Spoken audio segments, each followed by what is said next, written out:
रानी फिर दोबारा से कोई एक बहुत बड़ी स्कीम के लिए तैयार हो चुकी है। ये मत समझिएगा कि रानी ने घुटने टेक दिए हैं।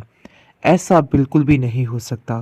वो ज़ारून के हाथों मजबूर तो नहीं हुई, लेकिन फिर भी कोई एक नई चाल चलने वाली है, ताकि अपनी बात को मनवा कर फ़िज़ा को मज़ीद से मज़ीद ज़लील किया जाए, क्योंकि उसकी प्लानिंग्स काफ़ी ज़्यादा सख्त होती हैं। बहरहाल जी, आप देखेंगे कि वो कहती है कि देखो फ़िज़ा, तुम्हें परेशान होने की कोई ज़रूरत नहीं। मैं तुम्हारे भाई से खुद तुम्हारे लिए बात करूँगी और देख लेना सब कुछ ठीक हो जाएगा, क्योंकि अब उसके दिमाग में कुछ और ही चल रहा है। जिस पर फ़िज़ा कहती है कि आपको कुछ भी करने की ज़रूरत नहीं है, जो भी होगा सब ठीक हो जाएगा, मुझे इस बात का पूरा पूरा यकीन है। जिस पर रानी भी कहती है कि मैं मानती हूँ कि मैंने तुम्हारे साथ बहुत गलत किया है, लेकिन देखो, ये अब रिश्ता हमारा और बनने जा रहा है और तुम्हें भी अब इस चीज़ को एक्सेप्ट कर ही लेना चाहिए।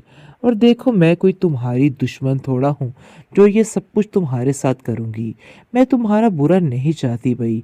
इस बात को समझने की कोशिश करो, क्योंकि ये बातें तुम्हारे लिए बहुत ज़्यादा परेशान कुन होती जा रही हैं। मैं वाकई में तुम्हारा भला चाहती हूँ।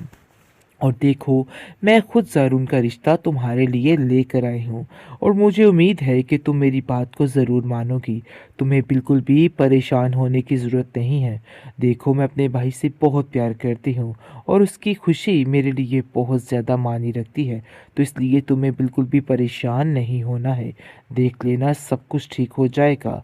रिदा फ़िज़ा को इस बात की तसल्ली देती है और कहती है कि तुम बिल्कुल भी परेशान मत हो, सब कुछ ठीक हो जाएगा। मुझे भी काफ़ी दिनों से ऐसा लग रहा है कि रानी भाभी के बदलाव में काफ़ी ज़्यादा तब्दीली आ चुकी है और तुम भी उनकी वजह से बिल्कुल परेशान मत हो। तो ये मुझे डर है कहीं ऐसा ना हो कि कुछ गड़बड़ हो जाए और ये लोग सब, यानी कि तुम्हारी बहन जो है, वो मेरी बहन की हर चीज़ बर्बाद करके रख दे। इस पर ज़रून कहता है कि बहुत जल्द हम उसका भी सारा सिस्टम ठीक करते हैं। हम खुद अरम के घर जाकर बात करेंगे और सारा मामला ठीक करके आएंगे।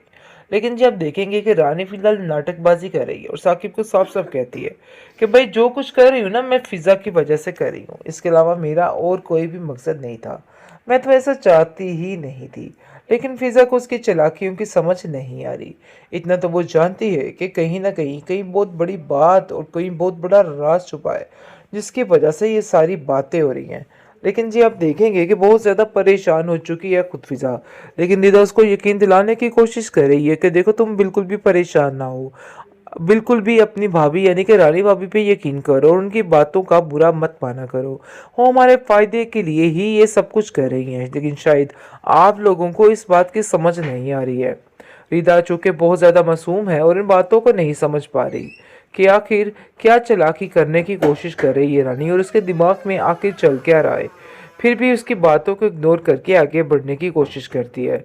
रानी भी अपना आप नहीं छोड़ती है और आप देखेंगे कि रिदा को वाकई में शदीद से शदीद खिलाफ करती जा रही है और कहती है कि देखो, तुम्हारी बहन का तो दिमाग ख़राब हो चुका है और उसको बिल्कुल भी आइडिया नहीं है कि वो क्या कर रही है और क्या नहीं कर रही है। देखो, तुम तो समझदार हो और तुम उसको समझाना होगा और उसे बताना होगा कि वो मेरे खिलाफ जो भी प्रोपेगेंडा कर रही है वो बिल्कुल गलत है और उसे ये सब कुछ नहीं करना चाहिए।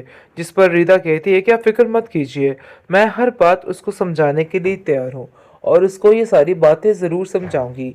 आप इस बात को लेके बिल्कुल भी परेशान मत हो और आपको फिक्र नहीं करनी है। देख लीजिएगा, बहुत जल्द सब कुछ सब ठीक हो ही जाएगा। आखिरकार रानी इस बात के लिए मान चुकी है कि वो ज़ारून और फिज़ा की शादी करवा देगी, लेकिन इसके पीछे भी इसकी कोई बहुत गहरी चाल छुपी होगी। इस चीज़ का अंदाज़ा अभी किसी को नहीं है, क्योंकि जैसे वो रिदा के सामने बहुत अच्छी मखलूक बनने की कोशिश कर रही है और उसको बता रही है कि वो उसकी वाकई में खैर ख्वाह, असल में वो फिज़ा और रिदा को जुदा करना चाहती है और इन दोनों के दरमियान बातें बनवा कर इन दोनों का रिश्ता ख़राब करने की कोशिश कर रही है। इसके अलावा इस लड़की का कोई भी मकसद बाकी नहीं है। आप देखेंगे कि बहुत ज़्यादा परेशान हो चुका है खुद साकिब और कहता है कि आखिर ये सारे मसले क्या हैं, मुझे तो कुछ समझ नहीं आ रहा है। कभी तुम इस चीज़ के लिए राज़ी हो जाती हो और कभी तुम खुद ज़रूर उनके खिलाफ बातें करना शुरू हो जाती हो। क्या तुम मुझे सच में बता सकती हो कि आखिर तुम्हारे दिल में चल क्या रहा है? तुम फिजा और रिदा के बारे में क्या सोचना चाह रही हो? जिस पर वो कहती है कि देखो, ये हमारी बहुत बड़ी मजबूरी बन चुकी है और इस चीज़ को अब हमें समझना है। हम सिर्फ और सिर्फ मजबूरी के तहत ये सब कुछ कर रहे हैं। इसके अलावा हमारा और कोई भी मकसद नहीं है। वेल जी, आप देखेंगे कि रानी फिर दोबारा से एक बार फिर यकीन दिलाने की कोशिश करी साकिब को कि वो जो कुछ कर रही है सिर्फ और सिर्फ फिज़ा की खातिर कर रही है और फिज़ा का यही मकसद है और वो यही चाहती है, जिसकी वजह से वह फैसला कर रही है कि बहुत जल्द ये सारे मामला ठीक कर देगी। लेकिन जी, आप देखेंगे कि फिज़ा कहती है कि मुझे तो ऐसा लगता है ज़रूर कि इसके पीछे भी कोई बहुत बड़ी चाल छुपी है तुम्हारी बहन की, क्योंकि वो कभी भी किसी की सगी नहीं हो सकती और कभी किसी के हक में फैसला नहीं कर सकती। जिस पर सरून कहता है कि चाहे वो उसकी चाल हो या कुछ भी हो, मुझे अब इन बातों से कोई फर्क नहीं पड़ता है। अगर मैंने कुछ ठान लिया है तो ठान लिया है। दूसरी तरफ रिदा की परेशानी फिजा का दिमाग खराब कर रही है और वो कहती है कि रिदा बहुत ज़्यादा मासूम है और वो इन सब चीज़ों, इन चालाकियों को नहीं समझ पाती। इसलिए मुझे डर है कहीं ऐसा ना हो कि कुछ गड़बड़ हो जाए और ये लोग सब, यानी कि तुम्हारी बहन जो है, वो मेरी बहन की हर चीज़ बर्बाद करके रख दे। इस पर ज़रून कहता है कि बहुत जल्द हम उसका भी सारा सिस्टम ठीक करते हैं। हम खुद अरम के घर जाकर बात करेंगे और सारा मामला ठीक करके आएंगे। लेकिन जब देखेंगे कि रानी फिलहाल नाटकबाजी कर रही है और साकिब को साफ साफ कहती है कि भाई जो कुछ कर रही हूँ ना, मैं फिजा की वजह से कर रही हूँ, इसके अलावा मेरा और कोई भी मकसद नहीं था। मैं तो ऐसा चाहती ही नहीं थी। लेकिन फिजा को उसकी चालाकियों की समझ नहीं आ रही। इतना तो वो जानती है कि कहीं ना कहीं कहीं बहुत बड़ी बात और कोई बहुत बड़ा राज छुपा है, जिसकी वजह से ये सारी बातें हो रही हैं। लेकिन जी, आप देखेंगे कि बहुत ज़्यादा परेशान हो चुकी है खुद फिजा। लेकिन निदा उसको यकीन दिलाने की कोशिश कर रही है कि देखो, तुम बिल्कुल भी परेशान ना हो, बिल्कुल भी अपनी भाभी यानी कि रानी भाभी पे यकीन करो और उनकी बातों का बुरा मत माना करो। वो हमारे फ़ायदे के लिए ही ये सब कुछ कर रही हैं, लेकिन शायद आप लोगों को इस बात की समझ नहीं आ रही है। रिदा चूँकि बहुत ज़्यादा मासूम है और इन बातों को नहीं समझ पा रही कि आखिर क्या चालाकी करने की कोशिश कर रही है रानी और उसके दिमाग में आखिर चल क्या रहा है। फिर भी उसकी बातों को इग्नोर करके आगे बढ़ने की कोशिश करती है।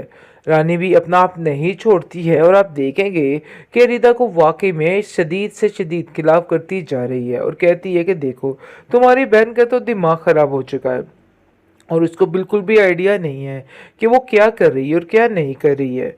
देखो, तुम तो समझदार हो, तुम उसको समझाना होगा और उसे बताना होगा कि वो मेरे खिलाफ जो भी प्रोपेगेंडा कर रही है वो बिल्कुल गलत है और उसे ये सब कुछ नहीं करना चाहिए। जिस पर रिदा कहती है कि आप फिक्र मत कीजिए, मैं हर बात उसको समझाने के लिए तैयार हूँ और उसको ये सारी बातें ज़रूर समझाऊंगी। आप इस बात को लेके बिल्कुल भी परेशान मत हो और आपको फिक्र नहीं करनी है। देख लीजिएगा।